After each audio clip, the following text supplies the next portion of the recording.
How are you? How you doing? Welcome. Good to see you again. Okay, we're in the middle of going into what's called inner space. The outer space and the inner space. The inner space of a Jew is special because he has a neshama. The soul that we have is in essence part of the Creator, and therefore everything which we have in our system has a counterpart in all the world. So you can actually, by dealing with yourself, you can actually influence the rest of the world. So we're getting now into the details of how to apply the davening, the prayer. How do we apply ourselves improperly by by knowing what to think about and where to think about and what approach to have. So it shows an introduction that in the soul we know that there are generally two areas of powers of the soul. There's what is considered something which is a that doesn't have a vessel to be revealed, and there's those things that have vessels to be revealed. Example the belief in of self-sacrifice of a Jew is a power which he has, but it's not limited to any one place. It's part of him. A person's desire Watson says is that nothing can stand in front of the person's conclusion that that's what he wants. But it's no specific one place where it's revealed. On the other hand, the soul is considered a soul which thinks, it understands concepts. So we have also the power of thinking, which is revealed in the mind, and therefore we're able to rule over what's in our heart. What's the connection? So it's explained that the connection is that everything that a person wants, there's really a reason behind it. Okay, that's the reason why when a person is upset of something, is upset about something, or is full of emotions, there's nobody to talk to because already is in the world of emotions. But how did he get to that point? Because he understood something, understood that it's something which is not good or something it is good, but there was a line of thought that was behind it. So therefore, the person is able to apply his mind to think about proper concepts of what the Creator is doing, has done, is doing, and will do as a source of creating the feeling and the revelation of the love which he has in nature in his soul. In other words, the love of a Jew to the Creator is a natural thing, but it's in the background. Unless he's forced, they say, either give it up or else. And they know that generally that a Jew will not give up his belief for anything physical or any advantage. Generally, even there was now recently a story of someone was in one of the hostages that they wanted him to convert, and he said, "There's no way.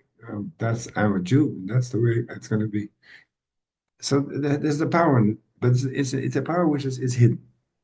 Unless something pushes to come bring it out, it's hidden. So too is the natural love that Jew has.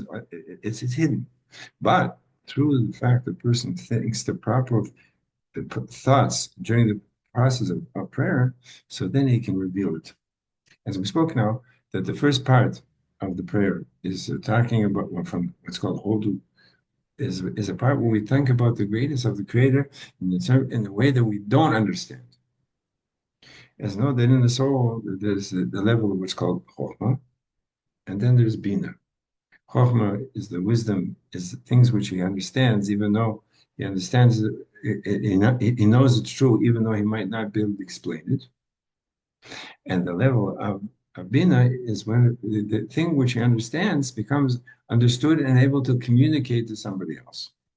And there's a level already that it's understanding which is on such a level that he can grasp. So too, the first part of the prayer is the prayer of thinking into the greatness of the Creator, as He has created the worlds and He's created everything, and it's something which you can't understand, above your understanding. What is that cause? The cause that the person is removed from his natural attachment to the physicality. Because he realizes that even the physicality is only a creation, and it's only a result of the greatness of the Creator.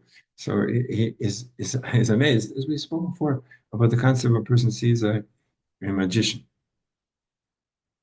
As long as he doesn't know how he does it, so he's amazed. The moment that he knows how he did it, so okay, big deal.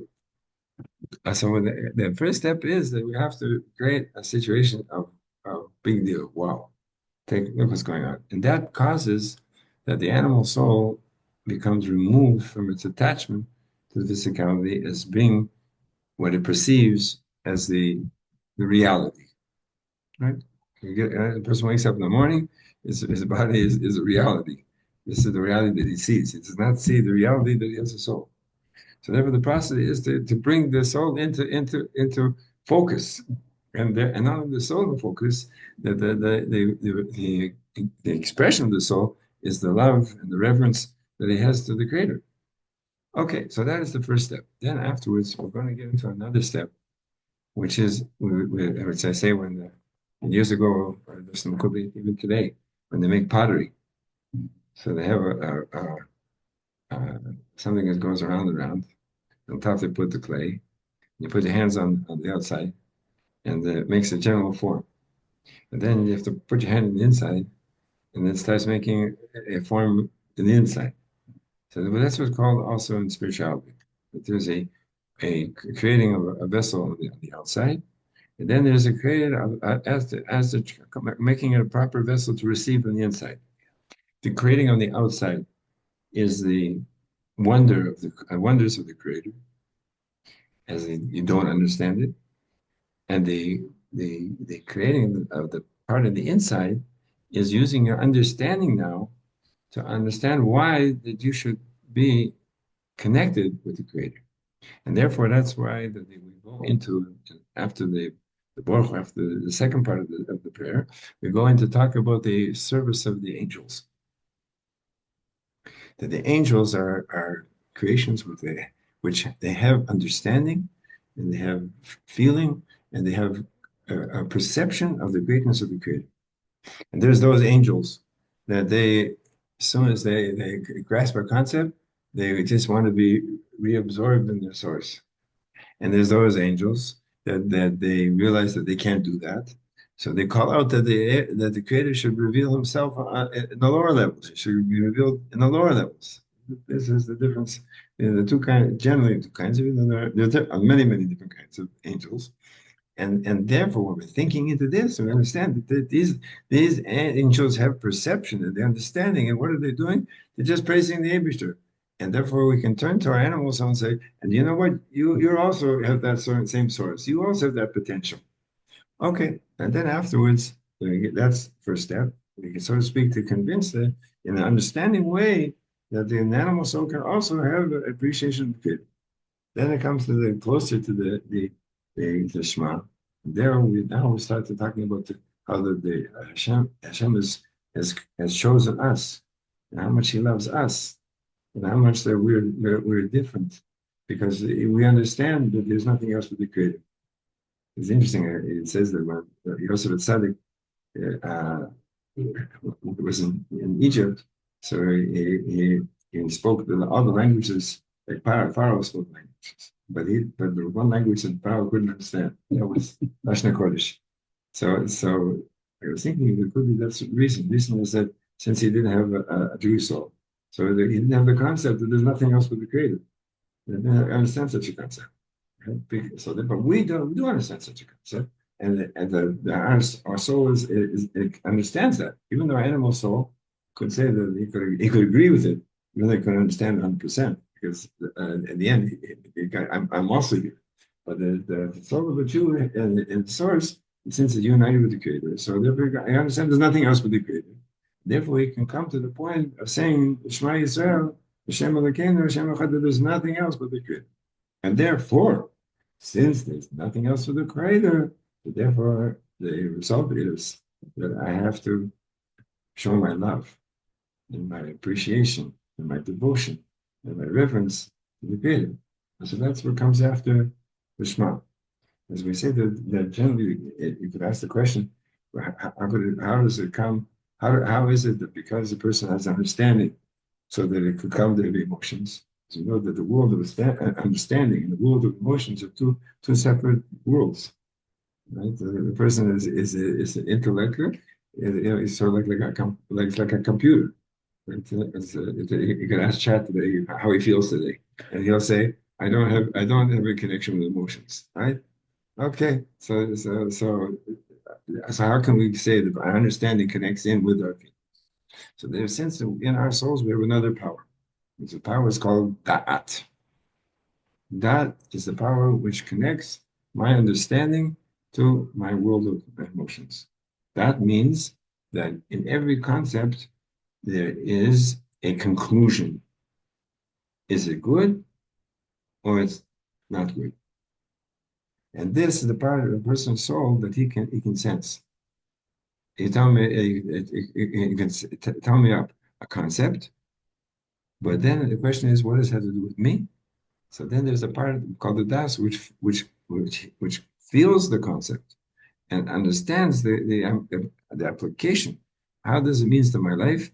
This is something good. So then the message goes down to the heart.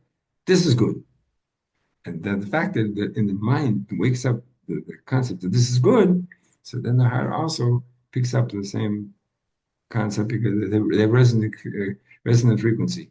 That the concept of the motions in the mind become the direction to the heart. And that is one of the reasons why we learn the part of the Torah called Hasidut. That was when I think the Admar Zakeni said that what was the reason to make Hasidut is to be able to connect between the mind and the heart. Or could be it was one of the other. I'm not sure exactly who said it, but that is the connection between understanding and the feelings. So that person has to develop the part of the sense of his mind and his soul, which feels the concept and he understands what it applies to me and how I can emote from such a concept. And that's going to lead us up now closer to the dubbing. We're going to stand in front of Hashem, but this gives lots of homework you can practice until we get to the next class. Okay? All the best. Yechi, Adonai, Moreno, Rabbeinu, Melech HaMashiach.